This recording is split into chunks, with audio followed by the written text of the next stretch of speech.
नमस्कार, capital TV में आपका स्वागत है।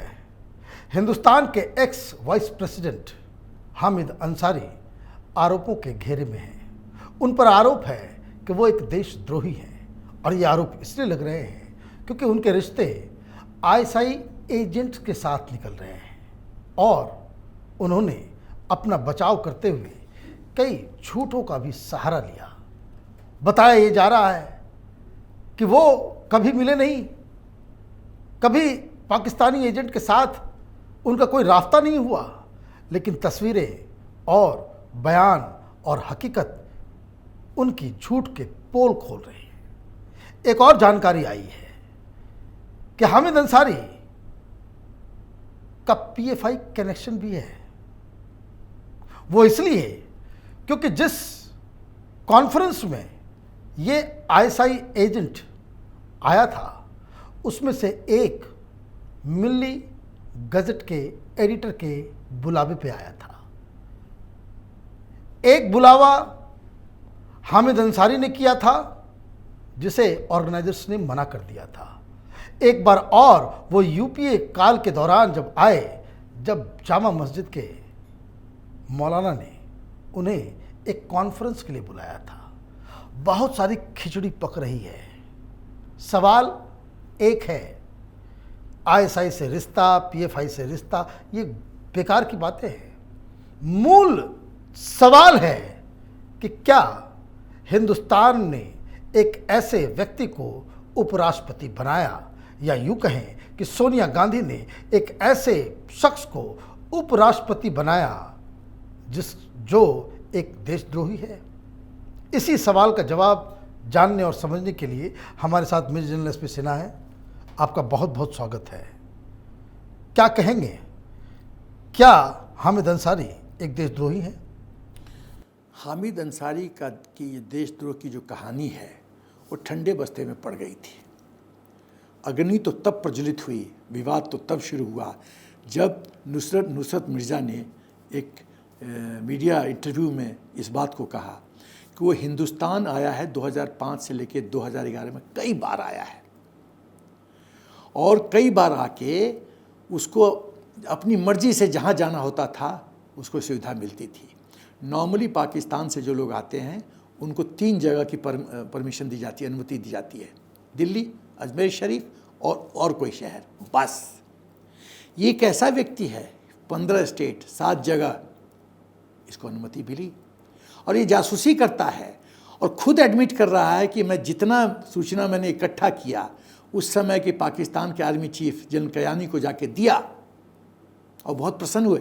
उसके बाद थोड़ी देर के बाद एक ब्रिगेडियर, आईएसआई के ब्रिगेडियर का फ़ोन आया कि मिर्ज़ा साहब आपने बहुत अच्छा काम किया है, कुछ और ऐसा ही कीजिए।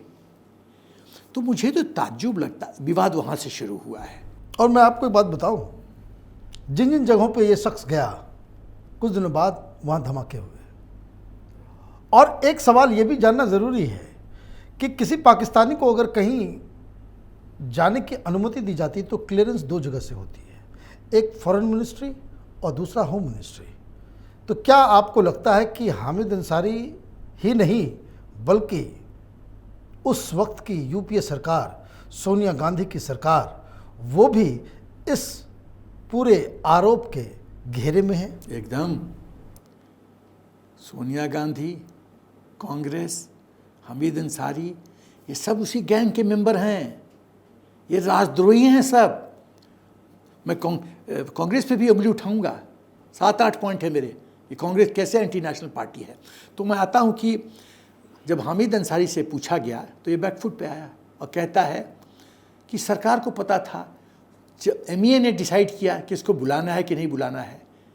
ये तो प्रोसीजर तो सब जानते हैं, लेकिन सवाल ये है कि एक वाइस प्रेसिडेंट यदि एमईए को बोले कि फलाना आदमी को बुला लो तो एमईए की हिम्मत है कि वो ना कर दे? बिल्कुल नहीं। और ये सब कागज़ में तो हुक्म दिया नहीं जाता है, ये सब तो ज़बानी होती है। तो ये पलटी मार रहा है। हामिद अंसारी झूठ बोल रहा है।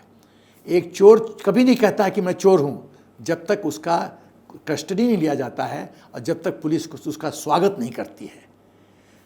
2 घंटा के अंदर हामिद अंसारी को अरेस्ट करना चाहिए एनआईए के द्वारा, पुलिस कस्टडी ले, और जब पुलिस NIA कस्टडी में उनका स्वागत होगा, वो सब सच उगलेगा, सब सच उगलेगा, क्योंकि ये राष्ट्रद्रोही है। अब ये एक और बिंदु 26/11 होता है 2008 में, और उसमें मकसद क्या था कांग्रेस का कि इस घटना को भगवा आतंकवाद का रूप पहना दो। और उसके लिए क्या क्या तैयारी हुई थी? कसाब को एक जो रिंग है, अब जो हिंदू पहनते हैं, जो कलावा एक जैसा ये कलावा है, जैसे आप कलावा पहने हुए हैं, पहना दो। वो तो इंस्पेक्टर महाराष्ट्र पुलिस को मैं उसको प्रणाम करता हूँ, वो बेचारा तो मर गया, लेकिन एविडेंस को उसने जिंदा रखा, कसाब को मरने से बचा लिया। यदि कसाब मर गया होता, यही तो कांग्रेस चाहती थी, यदि कसाब मर गया होता, ये भगवा आतंकवाद होता, RSS को ब्लेम किया जाता, BJP को ब्लेम किया जाता। एक किताब भी आ गई थी, बस वो अजीज बर्री नाम का एक शख्स, सहारा उर्दू का एडिटर, उसने तो किताब भी लिख दी कि मुंबई हमला RSS की साजिश, और दिग्विजय सिंह उसे इनॉग्रेट करने चले गए थे। उस किताब का विमोचन हो रहा है। ये सब दिग्विजय सिंह वगैरह, मैं बता रहा हूँ, इनके लिए राष्ट्र प्रधान नहीं है, सत्ता प्रधान है। कभी कभी तो मेरे मन में अजीब प्रश्न उठता है कि सेना में हम लोग इतना कुर्बानी देते हैं। मैं श्रीलंका में पोस्टेड था, हर एक 3 दिन पे मद्रास जाता था AN32 के फ्लाइट में। ICU मतलब ड्रिप्स पे मैंने पेशेंट को जाते देखा है, हर एक फ्लाइट में 3 से 4 पेशेंट मौत से जूझता हुआ। कितना दर्द, भयानक दृश्य था। क्या देश को सुरक्षित रखने का ठेका सेना ने लिया है? देश को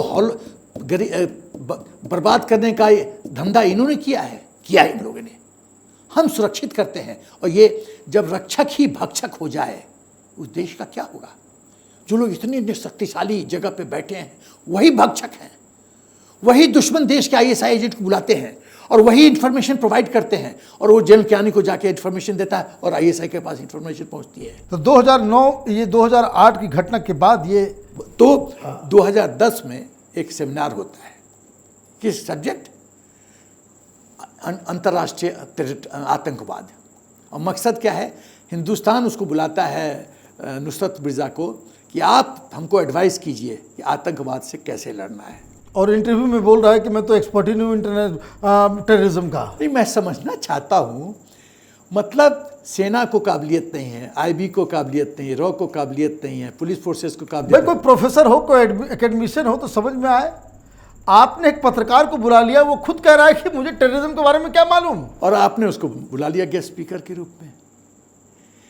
दूसरी बात, जो देश आतंकवाद एक्सपोर्ट करता है, जो हमारा दुश्मन देश है, वो क्या दवाई देगा कि आतंकवाद से ऐसे लड़ो कि जो जो पाकिस्तान में जो TPP है उसको दाना खिलाओ, उसको मजबूत करो ताकि पाकिस्तान का हो सकता है अमन की आशा की वजह से इन लोगों ने बुलाया हो। तो ये तो बवाल का भी इमीडिएट बैकग्राउंड बताया, तुरंत का न्यूज़ का जन्म क्यों लिया। अब दूसरी बात में आता हूँ, थोड़ा पीछे जाता हूँ इतिहास में। ये हामिद अंसारी 4 देश में एम्बेसडर रहे, ऑस्ट्रेलिया, सऊदी अरबिया, उसके बाद अफ़गानिस्तान और ईरान। 4 देशों में 3 देश मुस्लिम देश है। क्यों कांग्रेस ने एक मुस्लिम को मुस्लिम देश में एम्बेसडर भेजा? मेरा पहला प्रश्न। दूसरा, कि क्या ये सच नहीं है कि NK सूद जो उस समय तेहरान में पोस्टेड थे, जब 1990-92 में हामिद अंसारी एम्बेसडर था, तो उसने कंप्लेन किया कि हमारे जो ऑफिसर्स हैं रॉ के, उनको उनकी जो सिक्योरिटी है कंप्रोमाइज़ हो रही है, उनके डिटेल्स कंप्रोमाइज़ हो रहे हैं। कुछ नहीं किया हामिद अंसारी ने। मैं 3 नाम बताना चाहता हूँ। संदीप कपूर, उसकी सूचना हामिद अंसारी ने सबक को दी। सबक ईरान का इंटेलिजेंस। संदीप कपूर को पिकअप किया गया। एक खबर आया एम्बेसी में कि आपका एक ऑफिसर जो है रोड पे गिरा हुआ है, उसको ड्रग कर दिया गया था। कई साल लग गए संदीप कपूर को रिकवर करने में। और हामिद अंसारी क्या रिपोर्ट MO को देता है? इसका कैरेक्टर ठीक नहीं है, ये लोकल औरत से फंसा हुआ था। एक एम्बेसडर देश के परिप्रेक्ष्य में बहुत सेंसिटिव इंफॉर्मेशन हैंडल करता है। जो हमारे रॉ के ऑफिसर्स के बारे में ईरान के देश को इंटेलिजेंस एजेंसी को बता सकता है, इसका मतलब वो सब सूचना हमारा लीक आउट कर रहा था। बिल्कुल। एक और सिस्टम है जो कि बहुत लोग नहीं जानते होंगे, एम्बेसडर एक गोपनीय सैचल बनाता है, सैचल। वो सैचल में आता है जिसमें बहुत कुछ गोपनीय बातें लिखी होती है, जो एम्बेसडर के आंखों के सामने से पास होकर तब सैचल बनता है। इसका मतलब हमारा कोई इन्फॉर्मेशन सिक्योर नहीं था। और उसमें सैचल में डिप्लोमेटिक कोड है कि आप होस्ट देश भी जो है जैसे ईरान, उसको छेड़छाड़ नहीं कर सकता। यहाँ जितने हिंदुस्तान में, दिल्ली में एम्बेसडर, वो भी सैचल में भेजते हैं गोपनीय बातें। हम लोग नहीं छेड़छाड़ करते क्योंकि कोड है, गोपनीय बात हम नहीं छेड़ सकते। क्या भेजता नहीं पता। तो ये तो सब कुछ डिस्क्लोज कर रहा था। जो सेकंड नाम है वो डीबी माथुर है। डीबी माथुर ने गलती की कि हमीद अंसारी को लोगों ने मना किया, सीनियर अफसर्स ने वहाँ, कि हमीद अंसारी को मत बताना कि तुम जम्मू एंड कश्मीर के यूथ का यहाँ टिकट ट्रेनिंग हो रहा है ईरान में, मिलिट्री ट्रेनिंग, उसके बारे में तुम मॉनिटर करोगे, मत बताना, नहीं तो पंगे में फंस जाओगे। वो बेचारा सीधा साधा आदमी जाके बता दिया।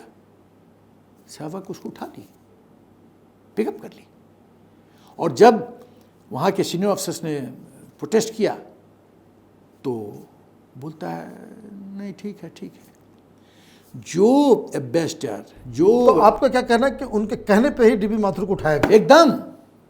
एकदम उसके कहने पे उठाया गया। तीसरा नाम पीके वेणुगोपाल, इसको भी हमीद अंसारी के कहने पे उठाया गया। और हमीद अंसारी ने एमईओ को रिपोर्ट भेजा कि वहाँ के एक लोकल लड़की से फंसा हुआ है, वापस किया जाए इसको। तो हमीद अंसारी तो पावरफुल था, क्योंकि वो जो कहता था वो सोनिया मानती थी, मनमोहन सिंह मानते थे। तो भेज दिया गया, उसको डिसमिस कर दिया गया। अब उस लड़की का देखो, जो एम्बेसडर होता है ना, जो होता है रॉ एजेंट्स, वो कल्टिवेट करते हैं अपने एजेंट्स को, सब एजेंट्स को, पैसे से, औरत से दोस्ती करके, सिनेमा दिखा के, कॉफ़ी पिला, बस तरह तरह का तरीका नज़दीक आने का। वो लड़की इतनी भावुक थी वेणुगोपाल को लेके कि कही कि मैं तो इंडिया में जाकर उनसे मिलना चाहती हूँ। रॉन एडवाइस किया, नथिंग डूइंग, इसको वीज़ा नहीं दिया जाए। हामिद अंसारी ने कहा नहीं वीज़ा दिया जाए इस औरत को। यदि वेणुगोपाल का कैरेक्टर लूज था तो उस औरत को आपने वीज़ा क्यों दिलवाया? सही बात है। कुछ तो दाल में काला है। तो क्या काला हो सकता है इसमें? काला ये है साफ। मैं फौजी हूँ, बहुत कड़े शब्दों में बात करता हूँ। मैं जिलेबी नहीं छानता, हैं पोपो नहीं करता। हमीद अंसारी राष्ट्रद्रोही है, he is a traitor, he is a Pakistan ISI agent. वो इंफॉर्मेशन सप्लाई करता है किसी भी कई तरीके से पाकिस्तान ISI को या उसके नुमाइंदे को, जैसे नुसरत मिर्ज़ा को उसने बुलाया। He is a traitor. इस देश के नाम पे वो कलंक है, वो धब्बा है। और मुझे इस देश के सिस्टम, पॉलिटिकल सिस्टम पे मुझे इतनी खराब मुझे लग रहा है, इतना खराब लग रहा है। एक गाड़ी में भी एक फ़िल्टर होता है, जो कचरा इंजन में न जाए उसको फ़िल्टर करके बचा लेता है। ये देश में क्या फ़िल्टर सिस्टम है? क्या फ़िल्टर सिस्टम है? सब कुछ जानते हुए आपने उपराष्ट्रपति बना दिया। एक चीज़ और बताना चाहता हूँ मनीष, मैं जानता हूँ कि IB chief, raw chief daily प्रधानमंत्री को, ये ड्रिल है, ब्रीफ करते हैं एवरी एस्पेक्ट, जो बर्निंग इश्यूज होता है राष्ट्र सुरक्षा से लेकर। मुझे पता ही बात, को भी जवाहरलाल नेहरू को ब्रीफ करते थे every morning, first thing in the morning को जाके ब्रीफ करते थे जवाहरलाल नेहरू को। जब आपको ब्रीफ दिया गया होगा रॉ के द्वारा कि हमारे एजेंट्स के साथ ये हुआ, क्या किया आपने? कुछ नहीं किया। हमीद अंसारी पे चुप क्यों बैठे?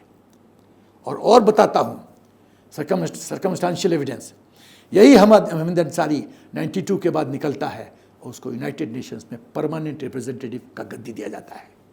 मतलब एक और हायर पोस्ट, सेंसिटिव पोस्ट, कि अभी तो तुम ईरान के परिप्रेक्ष्य में लीक आउट कर रहे थे, अब पूरे विश्व में लीक आउट करो हिंदुस्तान का इंफॉर्मेशन। उसके बाद यहाँ आता है, उसके बाद उसको वाइस प्रेसिडेंट बनाती है सोनिया, और एक बार नहीं 2 बार। हम लोग जब NDA जा रहे थे तो हमारा पुलिस क्लियरेंस हुआ था।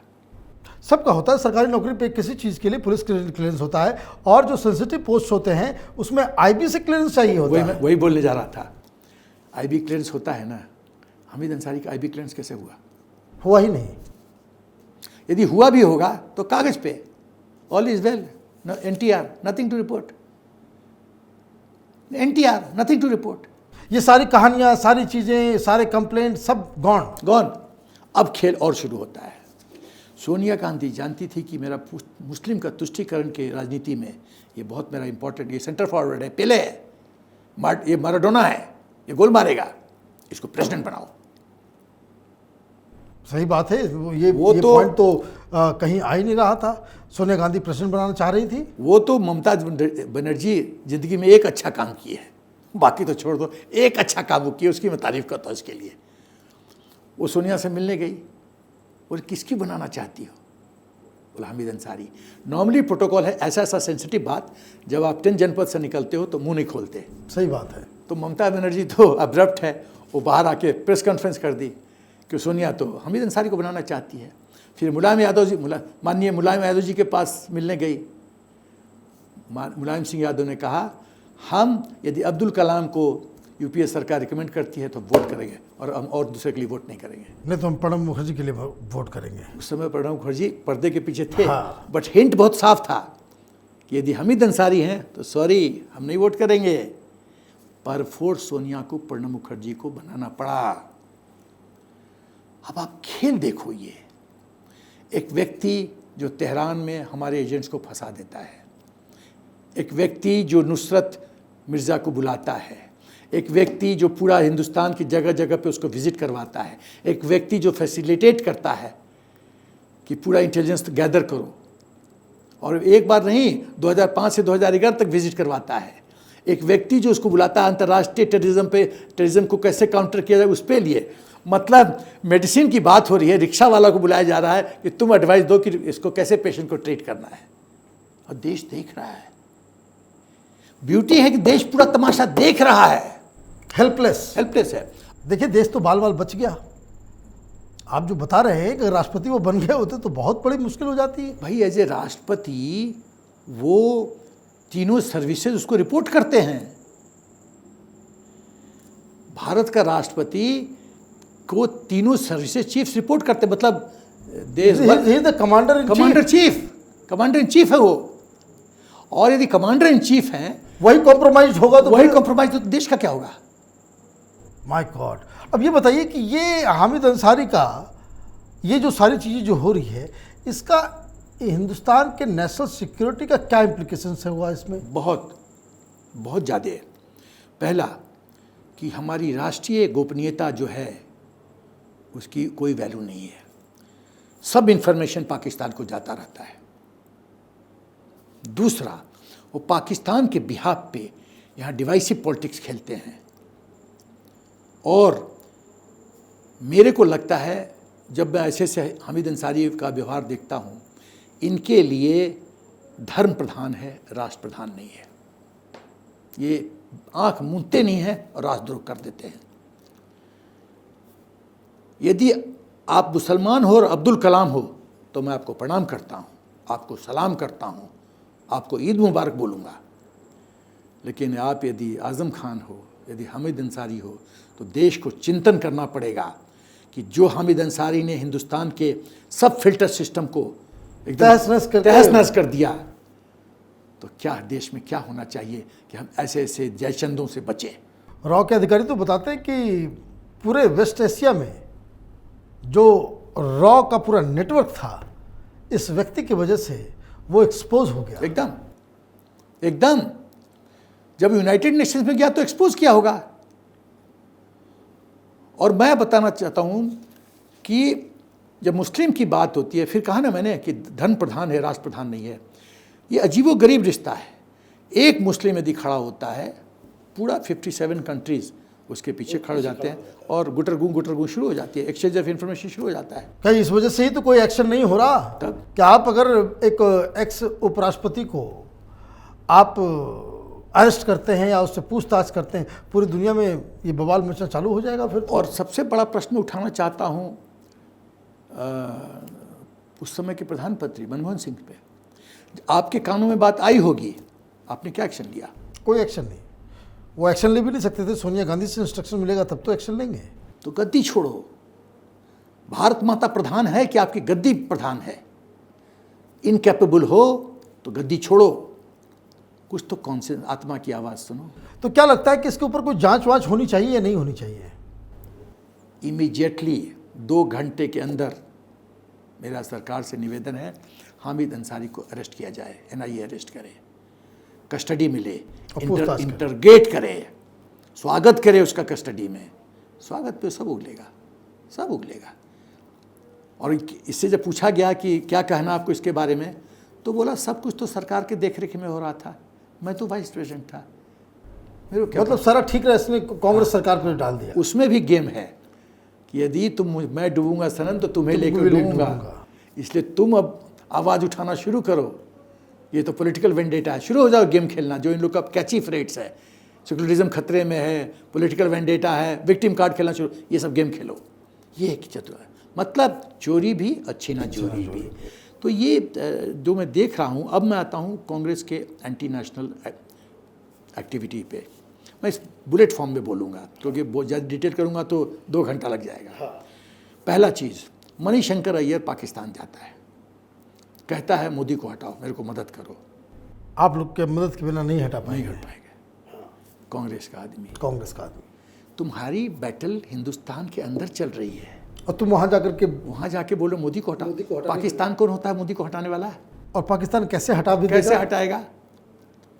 पहली बात, 26/11 हुआ तो उस समय के एयरफोर्स चीफ गए सरकार के पास कि मैं रेडी हूँ काउंटर अटैक के लिए, एयर स्ट्राइक के लिए, अनुमति दी जाए। कुछ नहीं, फाइल दबा दी गई।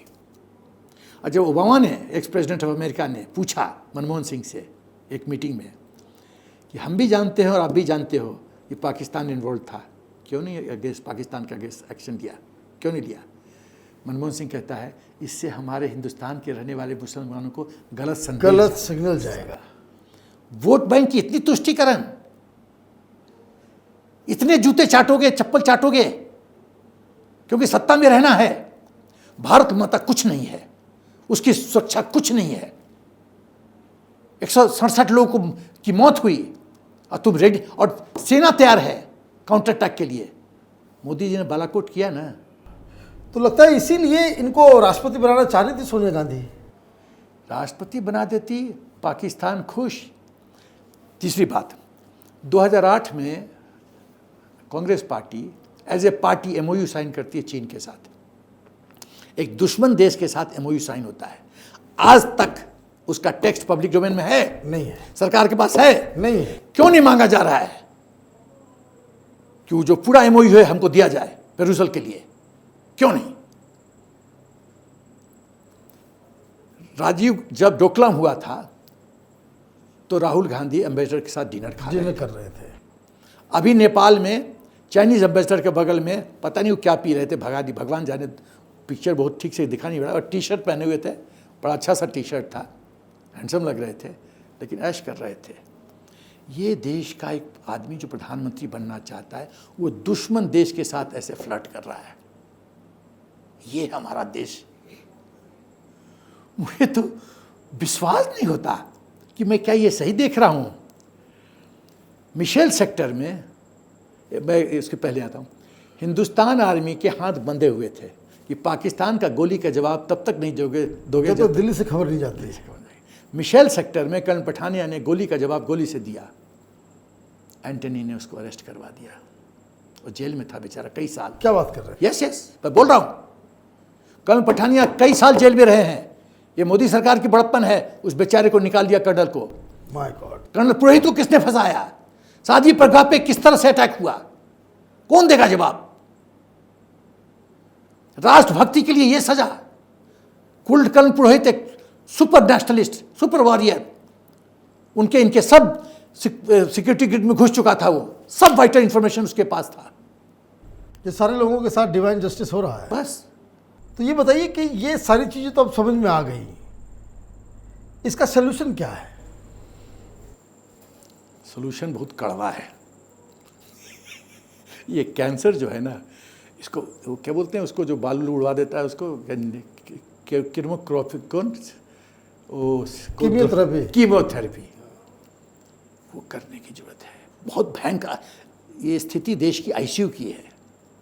मैं जो बोलने जा रहा हूँ बहुत कंट्रोवर्शियल चीज़ बोलने जा रहा हूँ, मुझे पता है, या जो ही तुम अपलोड किए यूट्यूब पे बवाल शुरू हो जाएगा। लेकिन मैं तैयार हूँ, मैं राष्ट्रभक्त हूँ। मैं सैनिक स्कूल का हूँ, 63 से सेना का अटेंड किया, मेरे को कोई लफड़ा ही नहीं है। इस क्यों मैं बता रहा हूँ जो सोल्यूशन था, उस पर थोड़ा सा बैकग्राउंड बताता हूँ कि मुसलमानों का स्ट्रेटजी क्या है। वो समझते हैं अंग्रेज़ के पहले हमारा राज था, हमको राज मिलना चाहिए, गजवाए हिंद की सोच रखते हैं। पॉपुलेशन को, अब ये सबसे इंपॉर्टेंट बिंदु है, जनसंख्या को वो हथियार की तरह इस्तेमाल करके बिना बुलेट फायर किए सत्ता को कैप्चर करना चाहते हैं। जब 200 वोट में 180 वोट आपका है तो प्रतिनिधि तो आपका, सरकार आपकी, तब फिर तो सही है कानून, भारत संविधान गड्ढे में जाए। जो 1990 में हुआ वही होगा इस देश में व्यापक रूप में। तो सलूशन क्या है? बीमारी कहाँ से शुरू होती है? तुष्टीकरण की बीमारी शुरू होती है कि हमें मुसलमान का वोट चाहिए, वो खिलौना ही छीन लो, मुस्लिम्स का राइट टू वोट छीन लिया जाए। बहुत कंट्रोवर्शियल चीज़ बोल रहा हूँ, लेकिन मेरे पास और कोई सोल्यूशन नहीं है। वैसे ये पॉसिबल भी नहीं है। There is nothing call impossible, there is nothing call impossible in dictionary. एक पॉसिबल वर्ड है तो इम्पॉसिबल वर्ड भी है, बट पॉसिबल वर्ड भी तो है। राइट। या आप सेलेक्टिव कर दो कि अब्दुल कलाम है तो वोट दे सकता है, यदि आप हामिद अंसारी हो तो वोट नहीं कर सकता, सेलेक्टिव हो जाओ। मतलब ये आप अगर समाज के खिलाफ काम करते हैं, पत्थरबाजी में आप शामिल हैं या फिर टेररिज्म में शामिल हैं, जिहादी ग्रुप के साथ शामिल हैं, तो आपके साथ जो है कुछ कार्रवाई होनी चाहिए। किसी ने इस देश में मुसलमान ने हामिद अंसारी को क्रिटिसाइज किया? अभी तक तो नहीं किया। इसका मतलब है साइलेंस भी जो है वो आप सपोर्ट कर रहे हो, सपोर्ट कर रहे हो। 11 से 15 साल के अंदर इस देश में गृह युद्ध होगा। जब जनरल रावत ने 2.5 फ्रंट वॉर सिनेरियो की बात की थी, मुझे पता है वो हाफ फ्रंट क्या है। यही है, यही है। दूसरी बात, आप एक टफ लॉज बनाइए राष्ट्रद्रोह का। तीसरी बात, आप एक ऐसा जुडिशियल प्रतिक्रिया कीजिए कि जो राष्ट्रद्रोह करता है फास्ट ट्रैक कोर्ट बनाइए, 30 दिन के अंदर न्याय कीजिए, और या तो कैपिटल पनिशमेंट दीजिए या देश से बाहर कीजिए। चौथी चीज़, कोई भी पॉलिटिकल पार्टी का इंडिविजुअल जो राजद्रोह करता है पॉलिटिकली बैन कीजिए। बिल्कुल, ये मेरा सजेशन है। अदरवाइज देखो, tough situation demands tough decision. Right.